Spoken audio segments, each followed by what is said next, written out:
विधिमंडळातील आसन व्यवस्थेवरून ठाकरेंची शिवसेना आणि काँग्रेसमध्ये वाद झालाय। काँग्रेस आमदारांनी विधानसभा अध्यक्षांची भेटही घेतली आहे।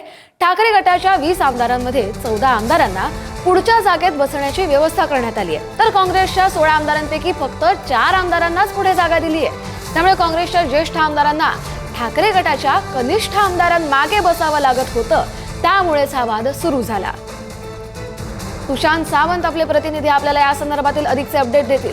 सुशांत, बसण्याच्या जागेवरून आता महाविकास आघाडीमध्ये 2 घटक पक्ष ठाकरेंची शिवसेना आणि काँग्रेसमध्ये वादावादी रंगली आहे। अगदी खरं आहे कस्तुरी, आपण जर सभागृहाची बसण्याची आसन व्यवस्था जर पाहिली असेल तर विरोधकांमध्ये विरोधी पक्षनेता पहिला असतो, त्यानंतर सिनियरिटीनुसार त्या आमदाराची आसन व्यवस्था केली जाते। मात्र यावेळी असं झालंय की ठाकरेंचे आमदार जे आहेत त्यांची आसन व्यवस्था बदलण्यात आली। त्याचं प्रमुख कारण हेच होतं की ठाकरेंचे जे आमदार आहेत पुढे बसत होते आणि यामुळे कुठेतरी काँग्रेसचे ज्येष्ठ अनेक टर्म आमदार राहिलेल्या आमदारांना त्यांच्या मागे राहावं लागत होतं। शिवसेनेच्या म्हणजे ठाकरे गटाचे एक पहिल्या टर्म निवडून आलेला आमदार देखील त्या आमदाराच्या पुढे बसत होता, त्यामुळे कुठेतरी वाद पाहायला मिळाला। आणि ही आसन व्यवस्था जी आहे ते विधानसभा अध्यक्षांनी काँग्रेसने बाब लक्षात आणून दिली, त्या विधानसभा अध्यक्षांनी ती आसन व्यवस्था बदलली। मात्र ही आसन व्यवस्था बदललेली बघतात ठाकरे गटाचे प्रमुख नेते, त्यामध्ये भास्कर जाधव असतील, त्यासोबत बाळा नर असतील आणि 1-2 ठाकरे गटाचे नेते जे आहेत त्या विधानसभा अध्यक्षांना भेटायला आले होते। हे तुम्ही जे केलंय ते योग्य नाही आहे, कारण अशा पद्धतीने आमची आसन व्यवस्था आम्हाला विचारात न घेता तुम्ही केलेली आहात। त्यावेळी विधानसभा अध्यक्षांनी त्यांना सांगितलं, काँग्रेसचे काही नेत्यांचं एक पत्र आलं होतं की आम्ही सिनियर असून देखील आम्हाला ठाकरे गटाच्या आमदारांच्या मागे बसावं लागतं, त्यामुळे सिनियरिटीचा संपूर्ण विचार करून ही आसन व्यवस्था जी आहे ती बदलण्यात आल्याचं विधानसभा अध्यक्षांनी सांगितलंय। त्यामुळे आपण जर बघितलं तर एकीकडे महाविकास आघाडीमध्ये काँग्रेस आणि ठाकरे गट एकत्र असताना दुसरीकडे मात्र आसन व्यवस्थेवरून या दोन्ही गटांमध्ये वाद रंगल्याचं आपल्याला पाहायला मिळते।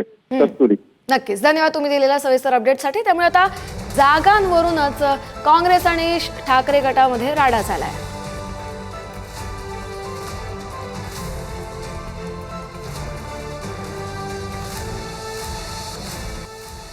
ठाकरेंच्या शिवसेनेच्या 20 पैकी 14 आमदारांना पुढच्या जागेत बसण्याची व्यवस्था करण्यात आली आहे। काँग्रेसच्या 16 आमदारांपैकी फक्त 4 आमदारांनाच पुढे बसायची जागा दिली आहे, तर काँग्रेसच्या ज्येष्ठ आमदारांना ठाकरे गटाच्या कनिष्ठ आमदारांमागे बसावं लागतंय। तिथून असा वाद सुरू झाला। काँग्रेस आमदारांनी यानंतर विधानसभा अध्यक्षांची भेट घेतली आणि या संदर्भातील माहिती त्यांना दिली। ज्येष्ठतेनुसार काँग्रेसनं पुढच्या जागांवर दावा केला, तर ठाकरे गटाच्या पुढच्या 2 जागा कमी करून आता काँग्रेससाठी दिल्या गेल्या आहेत। त्यावर अंतिम निर्णय हे विधानसभेचे अध्यक्ष आणि विधान परिषद सभापती घेत असतात। जर तशी आसन व्यवस्था असेल आणि ती जर लक्षात आणून दिली तर त्यात सुधारणा नक्कीच विधान परिषद सभापती करण्याचा त्यांना अधिकार असतो। त्यामुळे आता जर कोण मागण कोण पुढे यावर जर एकमत नसेल तर विरोधी पक्षनेतेपदी कोणाला बसवलं पाहिजे यावर सुद्धा त्यांचे एकमत नाही हे स्पष्ट होते आहे। त्यामुळे काँग्रेस आणि उभाटा गटामध्ये जे काही शीतयुद्ध आणि कोल्ड वॉर सुरू आहे तो या निमित्तानं परत आता लक्षात